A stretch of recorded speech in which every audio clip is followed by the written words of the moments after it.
speaker. Yeah, he is already. Welcome, Mr. Jara. Recording is on. Let's go. All right, let me introduce you one more time, brother. All right, let's do it again. I'll do it one more time. So I'm so pleased to have my friend, colleague, and partner in business, Mr. Jara. He is one of the founders of Giving Business Soul, the Round Table, and the Mortgage Phoenix Group. This man has his life totally leveraged. He can go to Mexico for 6 months, not have to worry about it. So it's super amazing. And today he's going to share with us, the framework of becoming that higher self. So I'm excited to have you here, brother. So I'll open up the floor to you. All right. Thank you, Richard. That was a nice introduction. And the second time a little bit sharper. I appreciate that. But yeah, no, it's a pleasure to be here with everyone. And, immediately I got tapped on the shoulder by Richard and asked me to come and just share a little bit about my story and specifically like how I approach high performance, how I approach these flow states. And so I think, just kind of get ready. I'm going to kind of take you down a wormhole. After today, your perspective on life is going to shift. I think your perspective on business will shift. And it's one that I think that is really worthy of taking note from. So I'll give you a little bit of background just to kind of share with you my entrepreneurial path. I've been an entrepreneur now for 24 years. I've been a very fortunate individual where I grew up in a family of entrepreneurs. So as soon as I graduated from economics through the university, I immediately found myself in the mortgage industry. And this is now in 2000, May of 2000. And fortunate enough, I got handed my first business book when I was 13 years old, and it was called How to Win Customers for Life. And as a 13-year-old, the suspicion would be that you wouldn't like a book such as that, but I was in love. And I immediately knew that I had an affinity for knowledge and business. My uncle at the time said, hey, business and leaders and CEOs, they read 6 to 8 books a month. And so I took that on because I inherently knew I was going to be a business person my whole life. And so I was on a rapid pace of gathering knowledge and reading as many books as possible. And so when I got in the mortgage industry, I guess one of my superpowers is discipline. And so I immediately got in the industry. I was taught to wake up early and do my prayer and my meditation and my working out. And so I got on a really fast trajectory. I found a niche market along with the Hispanic market, being that I was fluent in Spanish and bilingual. Given my economic understanding, I was fluent with financial literacy. And given that I had worked in restaurants and had served tables through college, going in the mortgage industry was like literally a perfect fit. And so within a short period of time, I started to scale the mortgage industry. And within about 3 years, I have 100 employees. I have 4 different offices through Southern California. And I'm cruising along. I'm on a nice trajectory. And then life throws the very first curveball through 3 of them sort of back to back to back. The first is that I got diagnosed with stage 3 cancer in 2006. 2007, I went through a multi-million-dollar business bankruptcy. And in 2008, I went through the divorce. And so when I went through those 3 things, it really sort of catalyzed, I would say, an awakening for me. And when I was in that sort of dark night of the soul, I went through a process where I found spiritual psychology. I went to the University of Santa Monica to obtain a master's degree in spiritual psychology. And I became really intrigued. That my daughter went? What's that? Oh, I think, yeah. So I became really intrigued with sort of spiritual psychology. And I started really kind of integrating and learning what it is to really heal at a soul level. And so as I started to learn more about psychology, and I'll share this with you because I think this is really of interest to everybody. When I found spiritual psychology, I had already been in the industry for well over a decade. And I had achieved great heights, multi-million-dollar houses, big cars, big vacations, all of that stuff. And when I went through those life awakeners, I was still maintaining my disciplines. I was still waking up early, but it wasn't working as far as gaining momentum anymore in my business. And I really was lost. I was like, why can I no longer gain momentum? I know what to do. I've been to all the seminars. I'm really good at mortgage. I'm a good communicator. I'm super disciplined. I'm doing my gratitudes. I'm doing my affirmations. What is going on? Why isn't it working? And it was because what the teachers told me there, they said, your outer experience is a reflection of your inner reality. Your outer experience is a reflection of your inner reality. So as soon as they said that, I immediately understood why I wasn't gaining momentum, was because internally I felt like a failure. I felt a tremendous amount of shame. I felt like I wasn't worthy anymore because of all the losses that I've gone through.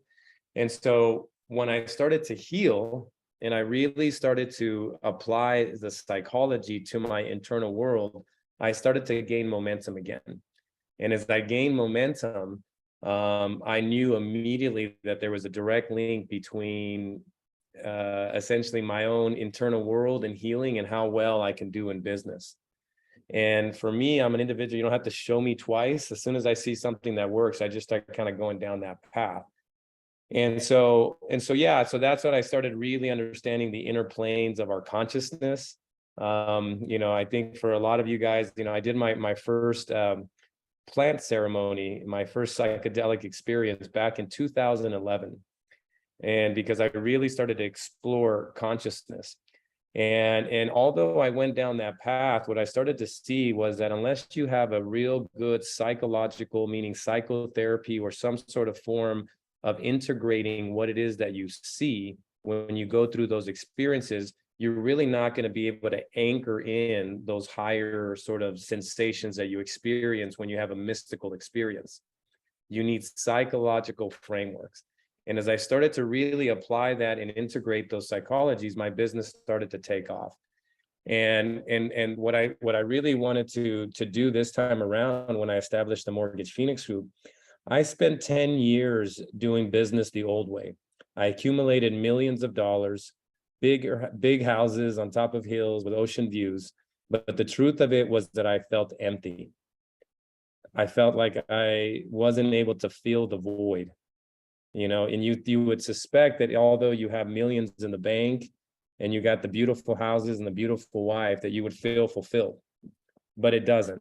It didn't fill the void in my heart. The second time around when I healed and I started to apply, what I was learning to my business, that's when I started to find some sort of magic, and the magic ultimately was this integration of bringing philanthropy and business together within a business model, right? Business is masculine. It's a linear, logical, about performance. That's what business really is. It's got a masculine texture to it. And then we have our nonprofits. You can label these as philanthropic. They have a love for humanity. Yes. And I see Bella clapping to that. And those nonprofits, those philanthropic organizations, they're more feminine in nature. Right? If you feel into the energy, they want to take care of the whole, they want to make sure everyone's well taken care of, and they're beautiful, but they also don't achieve the heights possible. So I thought to myself, what if we were to bring them into union within one business model, right? But something was very important, that the love for humanity had to be the seed of what I was doing. If love doesn't guide you, and if profit is the guide, you're going to wind up exhausted, depleted, sick at some point. There has to be a love for the humanity, a love for service, if you're going to be able to sustain things over a long period of time. And so when I birthed the Mortgage Phoenix Group, it was to build homes for women and children. And in building homes for women and children, I then wanted to use my mortgage, my understanding of business, and my understanding of systems and teams and leverage and culture to make that happen.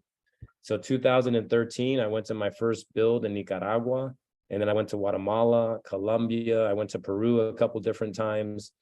And after we were doing that in South America, I thought, man, we could really use something here locally on the other side of the Southern California border. And that's when we found Ensenada, Mexico. And in 2017, I started going to Ensenada. And once I started going there, it started to gravitate a lot of real estate agents because they immediately felt my energy was different. They said, okay, this is this guy's a good mortgage guy.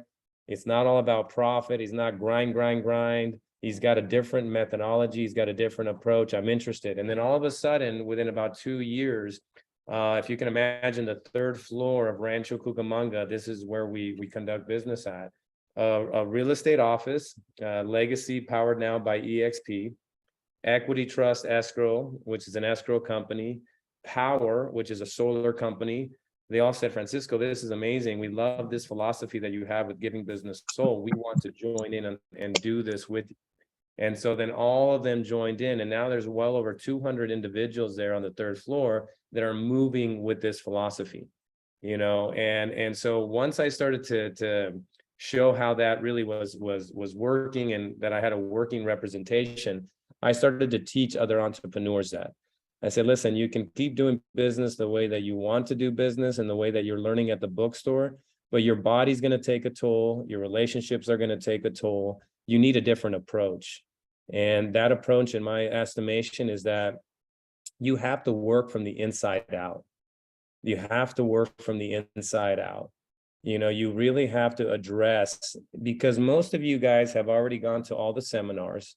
Most of you have gone to and understand role play. You understand scripts. You understand what you have to do. But why is it that you can't do it? The reason that most people can't do it is because most people don't understand this, but you have what they call a shadow. Everybody has the light and everybody has a shadow. If you do not know what your shadow is, it's going to continue to sabotage you. The shadow sabotages you over and over and over and over again. And if you don't have a view of how to spot your shadows, there's a great quote by Carl Jung. He says, until you make the unconscious conscious, it will rule your life. It will rule your life, and you will call it fate. Most people don't even know that they have a shadow. They don't even understand that word. It's essentially the complexes that come from your unconscious. And if you don't understand how that world works, it continues to keep you in loops and patterns. And that's the issue, because it's not the one last seminar that you're going to get to that eventually is going to turn the switch on. You need to learn how to work in that inner realm of your consciousness. And once you do that, you can begin to untangle that so that your ego becomes a booster rocket. Don't ever listen to anybody that says kill the ego and get rid of the ego. That would be the supposition that what God gave you is not useful. Essentially, the ego is a protector. And in the beginning of your journey, it came to protect you because you were getting harmed as a child. You were being traumatized by your caretakers, by the world. And the ego came in to protect you. And essentially, but that protection is still running. And what happens if that protection is still running, as a mature business person, it starts to sabotage you. And so once you learn how to address the inner world, you untangle the ego from the protector, and now you reassign it to become your booster rocket. So like for me, as an example, I don't have like sometimes in the morning, like some people like have a voice in their head that says, oh, stay asleep. It's okay. Don't worry about it. It's going to be fine. Do it tomorrow. Like my voice says, get your ass up, Francisco. We have a mission. You're a warrior here. You came to do God's work. Get up. Okay. That's more of what it sounds like on my end, because I've done the work to reassign its task. Its true task is to be able to be a booster rocket here. And so as I started to learn all these different things, this is all can be categorized about being in the flow states. And so science has now defined the flow state as an optimal state of consciousness where you feel and perform at your best. And so what I do on a daily practice to get myself into these flow states, I do my breath work, I do my movement, and I do cold therapy every morning. And so by doing that, before 8 o'clock and then leaving out the door at 8 o'clock, most people are dragging at that point. I'm already like a bullet, and I got my power. I'm in a place where I feel great. And so my top year as an originator was 171 personal units. This is not my team doing the business. This is my loans, because sometimes people talk about volumes and doing that. But I spent the last decade in the President's Club, well over 120 units every single year. And I was doing it in a way that was sustainable. I was doing it working 30, 40 hours. Like the idea of grinding sounds freaking exhausting to me. I like the idea of flowing, of really allowing, your best energy to pull in everything it needs to pull in. And then you have to design processes and systems to handle all that stuff. But when you can work from that place, I tell you what I was told by the majority of my clients, they would always come into the meetings and they would say to me, Francisco, it just feels different with you. I feel like I can trust you, and the reason they felt that was because my energy was always calm. Because when I sit in that, like I was telling the Catalina, when you sit in the ice bath and it's 40 degrees outside and you get in that ice bath at 36 degrees, your nervous system is just like wanting to like jump out of your body. But the work is to tame that dragon. If you tame that dragon, it becomes a superpower. And so when I'm inside of that room with the client and my nervous system is integrated, my dragon is in my body, people automatically like get drawn in because they feel some level of embodiment. Because most people, they're looking at their cell phones, they're fidgety, they can't even really stay in their bodies, and they're looking at people, but they're not looking at their soul. The things that people want more than anything, take note, to be seen and to be heard. If you can provide that in a setting, and I'm talking about like really hearing them, not for the information that they're giving you, but the meaning behind what they're saying. What's the energy that's residing on certain words? How present are you in that interaction? When you can bring that level of heart-centered listening into an environment, people are baffled. They're baffled because most people are never seen and they're never heard. And all of a sudden, when they're in an environment with an individual where the energy is integrated and they're looking at their eyes with a soft glaze and a soft sight, and that's almost like you're looking at their soul, it's like they open. They literally open to you. And then, okay, I can trust this, is what they always would tell me. I don't know, Francisco, what do you recommend? What do I trust you, tell me what to do, And so when you bring in sort of this modality, this way of being into your business, it just changes everything. And what I'm very certain of, and that's why I'm on a mission now to inspire as many entrepreneurs as possible, that when you begin to operate from a higher consciousness, look, the world doesn't need any of these old fucking leaders anymore. Okay, these people that are all about profit and money, it's like that kind of archetype is literally killing our world. We need a new caliber of individual, a new caliber of leader, and it needs to be an expanded conscious leader. And the only way to get conscious is you got to go to your own traumas and you got to heal those, and you got to bring reconciliation so that you remove those fears and you start to drop in love, compassion. And when your energy shifts, the entire thing shifts. We know everything is energy, vibration, and frequency. And when you do this work, it just allows for a new geometry to get formed. If you could literally see energy and you're looking at an individual, like I've gone down deep in the Amazon and in some of these shamans, they will literally look at you and they're going to go, oh, you have a pornography issue. Oh, you like coke. Oh, you like this drug. They can literally see inside of your energy bodies, And so if these guys can see and these women can see, these people that we're running into, they may not be able to see it, but they feel it, because we are sentient. We are sentient beings. The sentir, that's a superpower. And especially women, you guys have been told, oh, don't feel. Don't listen to any of that shit. feeling is a superpower. You just have to know how to utilize it. But if you could really, people can feel your energy. How many times have you gone into a room? It's like, oh, I feel terrible. I don't want to be in here. Right. And so what I do every time I go into a meeting, I do something called the drop of joy. This is a superpower I'm about to give you. It's called the drop of joy. And this comes from an ancient knowledge stream called the merchant priesthood. Okay, the merchant priesthood were the group of individuals that understood that you could use business as a way to uplift our humanity. And they knew something that's called emotional alchemy. Emotional alchemy. And every time they would go and conduct business, they would use the drop of joy. The drop of joy is a process where you're about to go into a listing appointment. You're about to go into the buyer consultation. Before you go in the room, you activate the drop of joy. The drop of joy is go back into a recent memory that you had with a loved one, with a child, with your partner, with something that created an immense amount of joy in your biology, where you were hugging your son or your daughter and your heart was filled with love.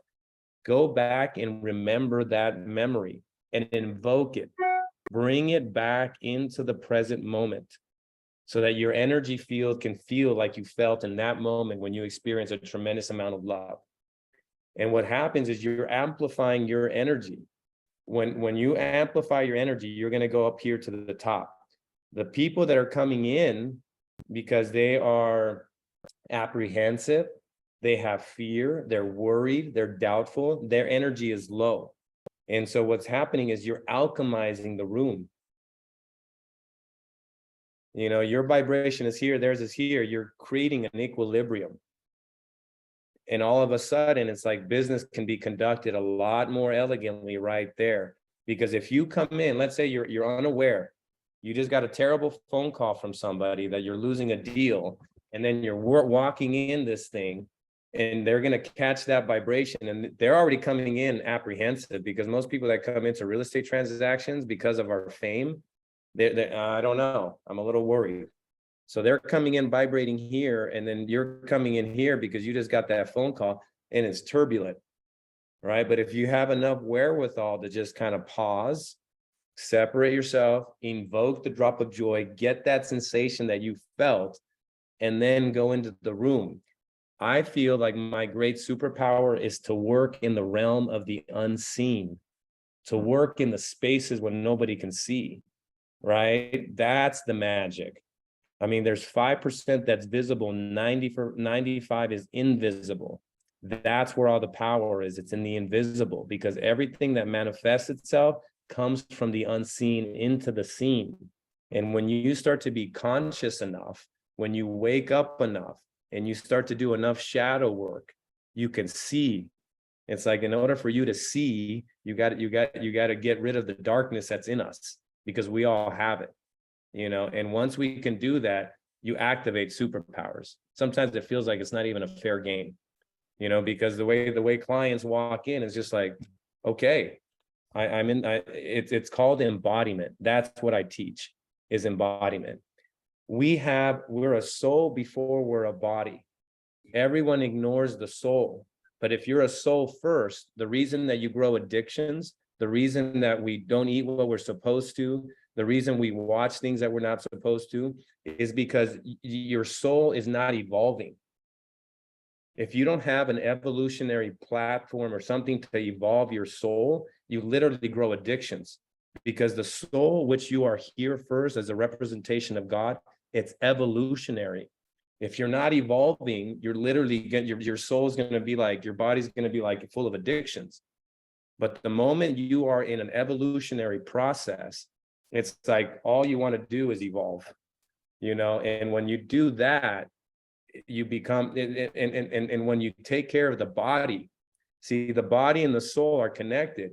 But if the body is full of crap, if the body is full of negative emotions, if you're not taking care of the temple, you're not taking care of the church, the soul cannot express itself the way it needs to. There's too much corruption in the field. And it's like, so embodiment is about the purification of the physical temple, the emotional temple, and the intellect, so that the soul can express itself as a conduit for God. And when you start to do that in a world that lacks that, people gravitate towards it. And you start to draw in the right kind of individuals, the people that you really kind of feel like is your people, because they're coming as a magnet to the energy. So embodiment is ultimately what I teach. So if you follow my stories, you know that the temple is like the best investment you can make is into your body. I mean, that's why Tom Brady, LeBron James, these guys who operate at that level, is that the body is their investment. And when you can invest yourself in the body and take care of it to that degree, it performs for you. But it's like if you're not taking care of the body, you're not telling it what you need it to accomplish, it's not going to do it for you. So that's a little bit about myself. I have 4 organizations. I'm a serial entrepreneur and I'm a philanthropist by heart. I'm here to essentially encourage everyone to find what breaks your heart and tie it to your business. Tie it to your business. Start to give a little bit to humanity on every deal that closes. And I believe that if we get the world to do that, the world of entrepreneurship, I think we begin to heal it. And I think it's going to start with the entrepreneurial world, and that's why I'm here. So thank you for your time. I loved it, man. Great job on, sharing everything. I took so many notes, even though every time me and you talk, it's probably for like an hour and a half, 2 hours. So I have multiple pages of notes. I'm definitely going to come back to this. So I know we still have some time to talk about Q&A. And I had a lot of things I wanted to ask you about, but now that you've broken this down, there's a few things I wanted to really get into, man. You said everything is energy, vibration, and frequency. So that's right. Just to simplify it, as a new person, what should I be focusing on first? Do I focus on working on my energy and that'll affect my vibration and frequency, or do I need to go a different way? How do I kind of control that? Yeah. So that's a great question. And here's how you want to simplify it. Okay. Essentially, the what's keeping you locked down. Let me share you my screen here. Can I share screen? Will you let me share the screen? Marlu, can you make you're the host now. Okay, perfect. Yes. Okay, so what you're seeing, you guys can see the map of consciousness here. Are you able to see a map? Okay. So here's what I mean. This is a very clean, basic framework that you want to understand as you're starting to understand that we are, as a collective humanity, going through an awakening. We're expanding consciousness. So what you want to understand is that the traumas that you've experienced are causing their anchors for you right now. The traumas that you've experienced as a child essentially typically are down here at the bottom of this map. So the journey, your mother, your father, your caretakers, your teachers, whatever that is, essentially that's now stuck in your body. It's stuck in your nervous system anytime you have those, and they're low in vibration because they were a trauma. So what you're looking to do is that you're trying to increase in vibration and frequency, right? And so what we then have to do is that we have to go down to heal those things. And the way that you do it is that you have to literally look at everything in the world that's pissing you off, everything that irritates you, everything. That's the key. If you can stop it, like as an example, if you're driving and someone cuts you off and that pisses you off and you think that bastard, right there, you have to stop and go, okay, what is it about this situation? Is it that's triggering me? And you have to do that throughout the entire day to the point where you get throughout the day where things are not triggering you. The reason that they're triggering you is because that's the way your unconscious brings events that you need in order to evolve. This is a game. And essentially your unconscious is bringing events to piss you off, because the pissing you off is what causes the evolution. If you were just all this fine, you're just going to stay in the comfort zone. But the way God works is that it literally is sending you events to trigger you. And when you, so if someone cut you off as an example, it's like, I'm just, I'm in a hurry and so then you have to look at it and say, what is it about that thing that is causing you to do that? And a lot of times you're going to find that it's something that is needed for you to develop. Like maybe that person cutting you off is telling you that you need to develop patience, that you need to slow down, that you're moving too fast, that moving fast is actually a detriment. That right now it's about slowing down. This game, I'll give you like as an example, like this game of entrepreneurship is a marathon. There is no need to hurry. This is going to go on for a long time. Where you're best served is to deal with the shit that irritates you, because great leaders have great emotional capacity. And the more emotional capacity you have, the more revenue can move through you. If you're an emotional child and everything is pissing you off, it's very challenging to move a lot of revenue and a lot of energy through you because it gets distorted, and it's like, and so the way you do it, Richard, is you have to address the areas that are low in vibration, which is all the shit that irritates you. And once you can do that, then it's like, and again, you need sort of psychological frameworks, which is what I offer through the coaching that I do. But that as you start to relieve those anchors from the bottom, they literally become like new floors so that you go to a new level of consciousness. The wounds are rungs to the ladder of your own consciousness. Okay, the wounds are the rungs to your own ladder of consciousness. And I'll give you this one too. This is a big one-liner. The codes of your transformation are woven within the drama of your own life. The codes of your transformation are woven within the drama of your life. If you have the courage to go into the drama, you're going to pick up the codes you need for your evolution. But the way most people do it is they run away from the drama. It's like, no, go towards the drama. Go learn, get in your backbone and go down there and go find out what the heck's what's the issue there. Because guarantee you that it's got a code for you. It might teach you to be patient. It might teach you to be more compassionate, to have restraint, to be more apathetic. I mean, there's so much that it could teach you, but you have to have courage. Like when you look at that map, courage is actually the doorway in. You see how courage is at 200? You have to have courage to break into the higher grounds. And essentially the way you break into the higher grounds is you got to go further down. It's kind of it's a paradox, but to go higher, you got to go further down.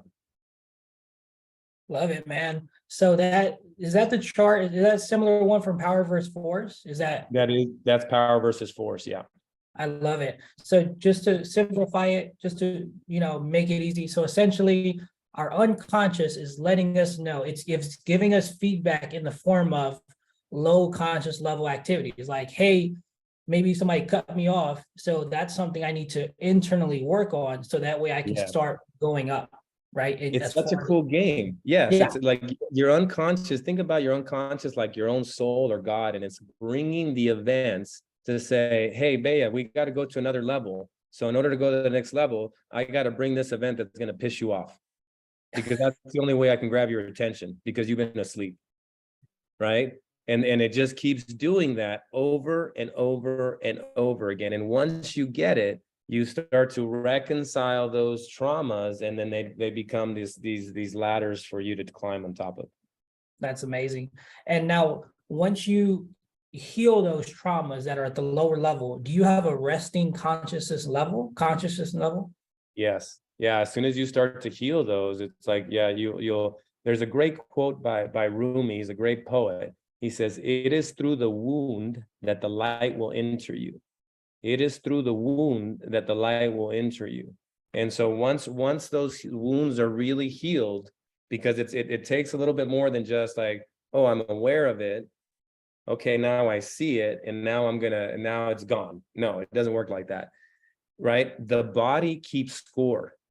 The body keeps score. You can have a mental idea, oh, I forgive that person, or I forgive myself, but the body doesn't believe you. It takes time for the body to believe it. It's got to literally press into the DNA before that. So it takes a little bit of time to kind of get that thing, but once you do, you'll almost feel like light comes through that trauma. And then that's where the light enters you through those wounds. I've had the experience multiple times where literally I cannot stop shaking when the light enters that wound. And it's like you'll start crying, and it's like finally it penetrates. And all of a sudden, when situations come together and they have that same energy, it doesn't bother you anymore. It's like you just move right through it, like Neo going through the Matrix. That's beautiful, man. I have two more questions that I'm going to go open it up to the audience. So you have, so I have two. One was ego and one was decentralized. Which one do you want to we'll go on first? Ego. All right. So you talked about the ego. You said that we have to have it. Now, I literally just said it last week, so it's going to look terrible. I'm like, you got to let go of your ego, right? However, your perspective on it, this is new information for me, right? So I'm like, okay, I'm going to accept your new information. I'm going to treat that into my life. So you said that we have to take that ego energy and turn it into a rocket for feeling or repurpose, actually. So can you talk more about that? Yeah. So think about, okay, you come into the earth as a soul. You get all the tools and equipment that God gives you, and it takes you in. And then you incarnate into a pretty errant world, a dark world. Right? It's not, and nobody looks at the situation going on and says, oh my God, we've arrived to the kingdom. It's quite the opposite, right? We get here and go, what? I mean, that's why so many young children have mental health issues, because they're going, what the hell are we? What is this thing? We're destroying this beautiful planet. So we come in, and what happens is that, imagine that you all come in with 100 pesos of consciousness. Okay, you all come in with 100 pesos. We all do. And what happens is the first trauma that hits, the ego comes in and says, oh my God, that really hurt Jose. That really hurt Mario. And so what it does, it then wraps itself around that trauma and creates the wound, a wounding around the wound. And it says, okay, and next time a situation like that comes, we got to protect, right? So next time a situation is looking like that, that program that you just created kicks in. And so now every time you're wounded, you're losing pesos, 10 pesos, 5 pesos, 20 pesos, you keep losing them. And every single time the ego protects that process. Okay. And so now as a mature adult, you're still running those programs that the ego laid down to protect you. It was only as a protector.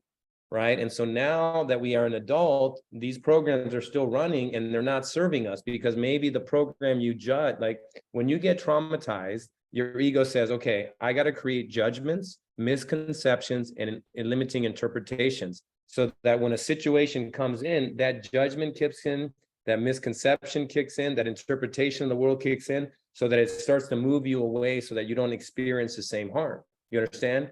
It's a program of protection. But now imagine if you judged, hey, the world's not safe. I bought into the misconception that I'm not lovable. I bought into the limited interpretation that if I'm alone, I'm not safe. And so now you're a mature adult and that program is running. You can't do business that way, right? And so now what we need to do is we need to spot the irritants, so we see where our shadows are. And then once we start to spot them, that's when we can go back and reclaim them. Right? We reclaim the pesos that we've lost, because business is a game of consciousness. And the more conscious you are, the bigger your business is going to get. It's just a natural law if that's what you want. Right. And so when you go back and you start following your irritations and your shadows, and you start to work in the unconscious, and you start to unwound the ego complexes, it literally frees up the energy of the ego and it reassigns it. You see? And once it's reassigned and you do enough of the cleanup work, it literally starts to go from protector to the booster rocket. Because in this world, you need an ego. You need it. If I don't have an ego, I need to be, think about the work that I'm doing. I'm trying to encourage the entire business world to go down another path. I need fire. I need power. And if you don't, if you're going to be egoless, you're going to be, oh, it's okay. No boundaries. I'm just deep here. It's fine. You can't. You're going to be stepped all over. You need that power. It's like, hey, I'm a messenger of God. I come to do great work, and there's a power behind that. But and you're not in your full power unless that ego is behind you and then moving in the right. But it's anchored not in fear, it's anchored in love. And that's the difference, right? When you're wounded, you're anchored in fear. You're in the low vibrating emotion. And once you open it, it's like you're anchored in love, but now you have the ego behind you. And that's what causes the booster rocket. That was an amazing one-liner right there. Anchored in love. You could have just said that. Yeah, that it summarized it like that. Yeah. That would have summarized the whole thing, man. I love it. And something else you said, you have to find what breaks your heart and have that be your purpose. Because I was trying to express this the other day and I couldn't figure out how to express it. But I feel like, because there's nothing that is physical or tangible that will make me, man, I got to get out of bed because I really want that car. Like it'll temporarily energy drink me, Right. but it's not enough, right? So, but yeah, find something that breaks your heart in the world right now, and then have that as being one of your underlying purposes. I love that. So you have an interesting perspective on decentralization, and I'd love to hear more about that. Yeah, I'll break it down for you on the decentralization. And this is still kind of very much in that spiritual conversation. The reason I've been ahead of most trends is because of my spiritual eye and what I've been able to see.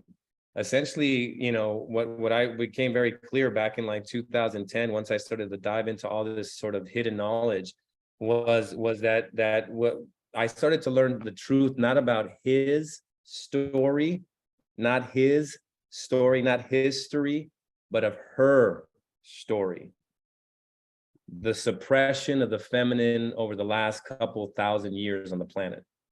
And so for me, when I learned the truth about what the churches did and what they did to the feminine, it broke my heart. And I can pull tears at any moment because it breaks my heart that much. So that's why I established the Mortgage Phoenix Group to build homes for women and children.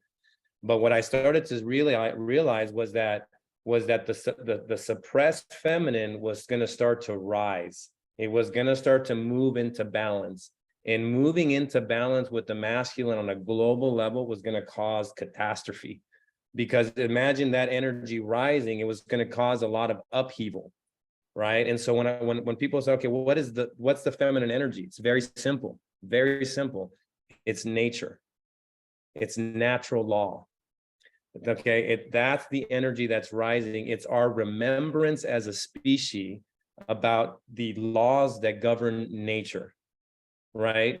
The Western religions caused a schism in our consciousness because original sin comes from the woman. And because of the sin that comes from the woman, we have been casted away from the garden. Right? They casted us away from the garden. The casting away from the garden is where our consciousness broke away from the feminine spirit, right? And why we've been in this sort of created a mythical wasteland is because we've been without the nourishment of the feminine. We've been operating just strictly on masculine because the schism that the church created was it broke us away from the garden. That breaking away from the garden essentially has kept us trying to dominate, rape, take advantage of the feminine, not only women, but the earth, right? And so what's happening is that the feminine energy is rising, and that means natural law is going to begin it's going to be the evolution. And what natural law is, it's decentralized wisdom. It's not centralized. The masculine is centralized structures, right? Everything is run from an ivory tower. Everything moves down to the bottom. There's an assessment that everyone lies and cheats and steals. And as a result, we got to create processes and systems to make sure people don't do that. That's a centralized structure. Pretty much every corporation on the planet, every military, every church, it's all centralized. You understand? Decentralization is where there's an inherent understanding that there's intelligence in everything and everyone. Nature is not telling everything what to do. It's inherent. They know, nature knows what to do. It's never in a hurry, and yet it gets everything accomplished. And so once I started to see that, then that's why I understood the phenomenon of Bitcoin very early on. I understood the phenomenon of Amazon. These are decentralized structures, right? They allow you to take advantage of of platforms that can move goods and services through an entire economy, right? And then I started to see the Ubers, the Airbnbs, the Netflix. This is why we spotted EXP 4 years ago, because it's a decentralized structure, you know, and essentially the entire business world over the next decade is going to make we're going to go towards feminine leadership, natural law, you know, individuals that are much more holistic in their approach, because that's what's needed. If we continue to go down the path that we're going down, it's destruction for the species. And evolution is moving in that direction. That's why power, that's another decentralized platform, you know. And so like, if you spot a decentralized platform, it's make your move over there, because that's the future. We're not going back to the old world, thank God. It's not going to go back to centralized structures. That's why there's such a fight between the banks and Bitcoin, because Bitcoin is decentralized and the banks are centralized. They don't want to give up their power. Nobody that has that amount of power is going to go quietly into the night. They're gonna make it a big fight. But if you're an evolutionary, if you're a visionary, it's clear. It's either we evolve and we go to decentralization, or we're stagnant and we're gonna cause a lot of harm to ourselves and the planet. So that's what decentralization is to me. And everything I have my money in is in decentralization. It's Giving Business Soul, the Mortgage Phoenix, EXP Realty, Power, Bitcoin. These are where my bets are, you know, and I just have to be patient with it, because I know people don't like to evolve. Societies don't like to change. And it's going to take some time, but it's clear that evolution goes in one direction, and it's through nature. It's through the Great Mother. Yeah, no, I agree, man. And I see that there's not just one owner anymore. Now it's shared ownership, and we all get to be a part of it. So I love that as well. So in the chat, we have about 10 minutes left, guys. So I'm sure that we have some amazing questions. I have 100 more questions that I can ask, but I'd love for the rest of you guys to get some questions in. For the ones that are, are new to this, I'm sure this is a little bit much, but I mean, this is amazing stuff once you start really comprehending it. Yeah. Bella said, would you say that's transmuting energy?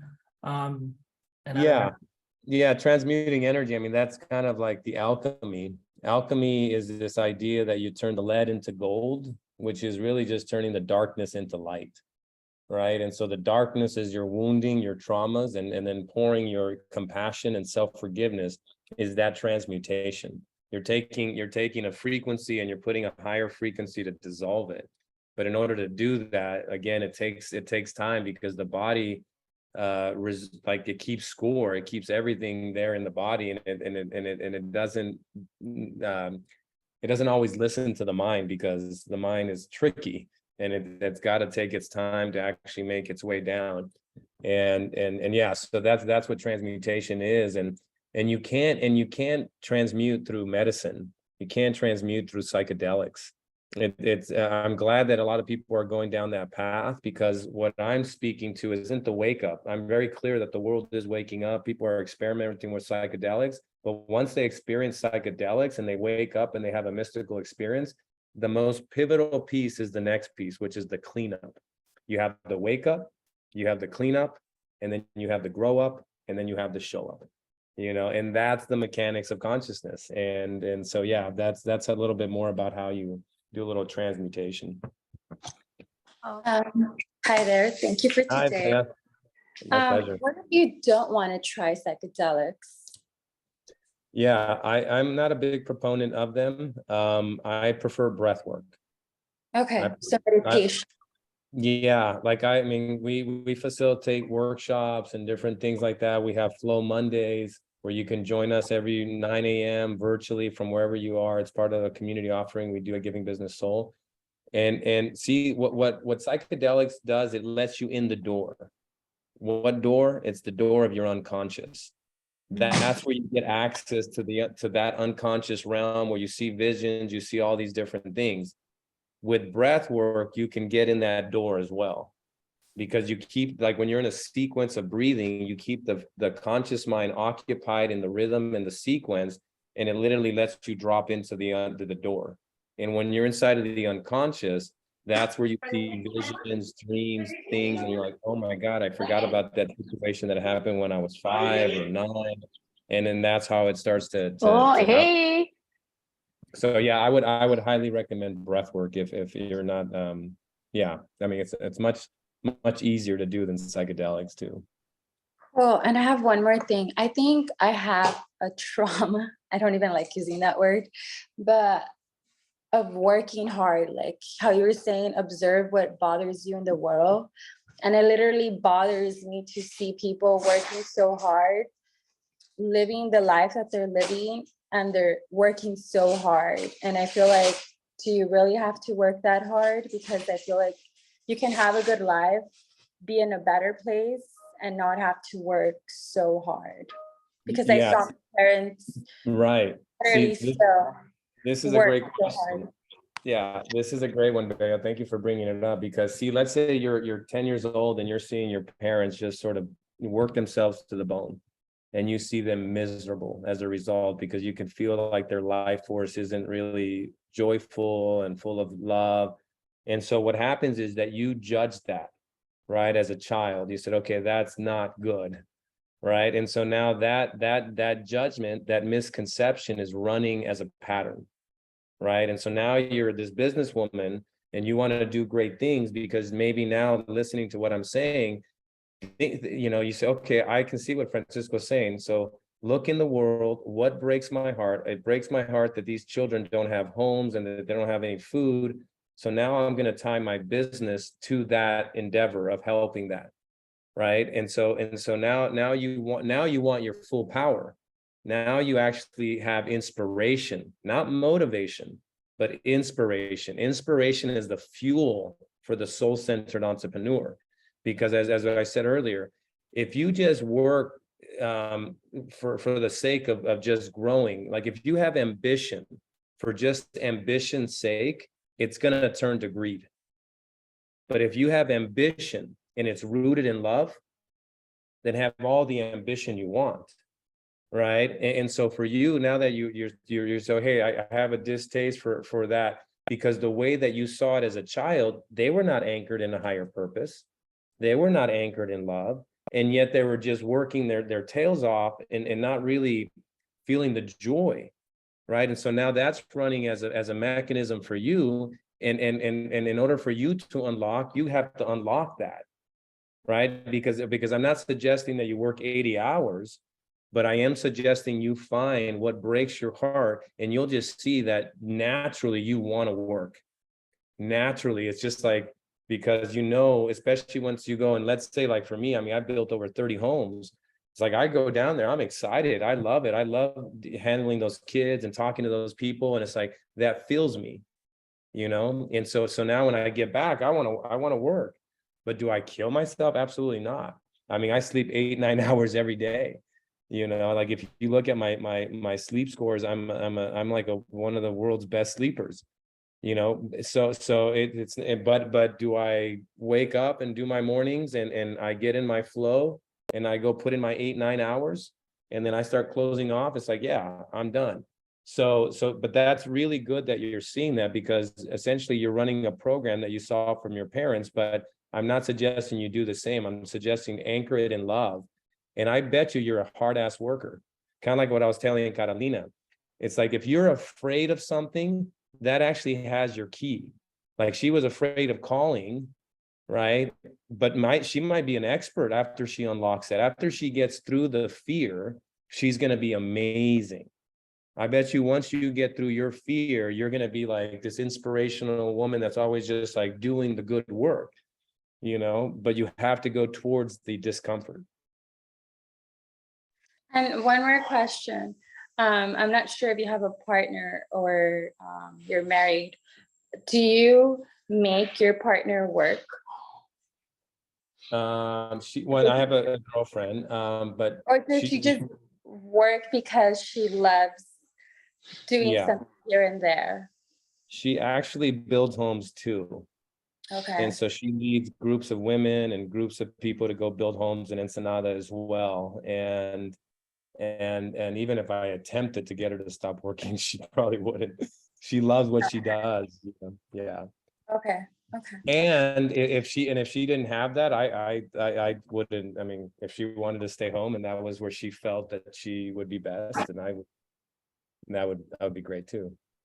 Okay. So I just need to work on doing the work because I feel like the philanthropy part, I have that. And that's what me and Richard were just talking about last week. So I got so happy to see that they announced like, oh, this type of person is going to bring this information. So, Yeah, I feel like the younger generation, like you guys, I mean, is because you already came in wanting to help the world. The strongest souls and the most benevolent souls are right here, right now, because it's go time. Like what's that? We're star seeds. Yeah, exactly. And you already came in with that idea of like, hey, we got to go help. But the fragmentation that you have is that one where it's like, but I don't want to do it the way that I saw it done. And I don't want to do it in the way that's led the world to this current situation. And that's not what I'm suggesting. I'm suggesting anchor yourself in the philanthropy, in that love for humanity, and then that'll lead you into your higher purpose. Because your purpose, tears mark the spot. Whenever you see something that makes you cry, that's like God's memory in your cells that says, hey, there's a clue here. So if you're seeing something with those kids that make you shatters your heart, that's where God left you the breadcrumb. Say, okay, go follow that. And you're actually really good at business. So now I need you to actually move the needle big time on that thing. And the only way to move it big time is that you have to integrate the masculine. You can't just do it in the feminine alone. Right? Because think about like when you're dancing, salsa dancing, right? You have the 8 count. That's masculine. And then the flow inside of that 8 count is the feminine, right? And inside of the structure of the 8 count, you can have a million moves, right? Because you have the container of the structure. If you took out the structure and you just had the flow, it's chaos. It's chaos. Right? But if you have the structure of the 8 count, then you have this beautiful orchestration because you have the masculine and the feminine together. The issue we've had on the planet, it's only been one or the other. Our role is to marry the two. There's the great treasure for being human. Jesus pulled it off. The Buddha pulled it off. They've all pulled it off. It was the sacred marriage. It was an internal marriage between your masculine and your feminine, your light and your dark. Once those two energies stop warring inside of you, you will know the peace beyond human understanding. You will know the harmony of the yin and the yang. You will live in the Tao, right? You will live in thy will, not my will. And that's the great treasure. Most people don't even realize that that was the treasure that we've inherited, is that you have to bring those into union. And when you do, it's an initiation at a soul level. And all of a sudden, when you do that, you will do what Jesus did, and his heart stays permanently open.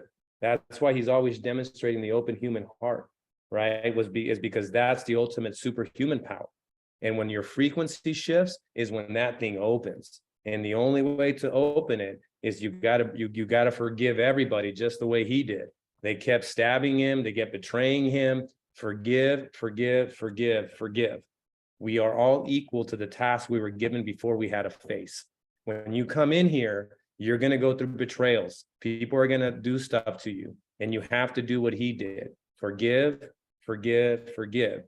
And that's the game. And once you do that, you will be granted eternal life, right? Because that's what he promised us. And how that happens is that you have to die before you die, so that when you die, you don't die.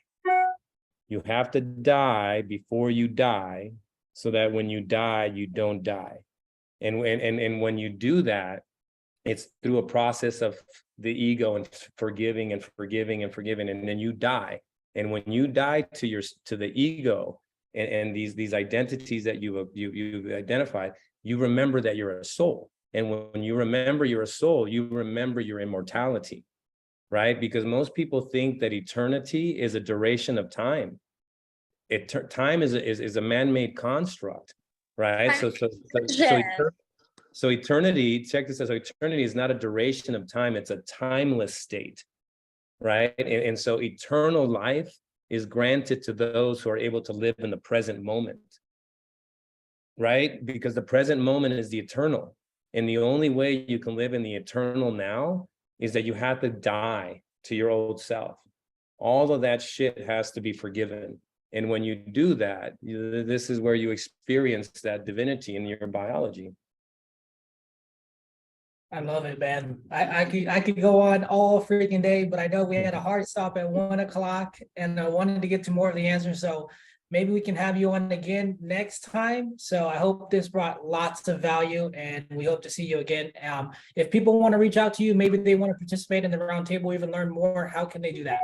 Yeah, I would say follow me, send me a message if this chat got your energy moving, if you feel your electrons spinning inside of you, send me a message. I can send you my Calendly link. I can tell you all about the curriculum that we teach, and I can talk you a little bit further into that. But yeah, I have an entire curriculum on all of this stuff. So if you're interested, francisco.hara.33, send me a message and then I'll send you a link on there.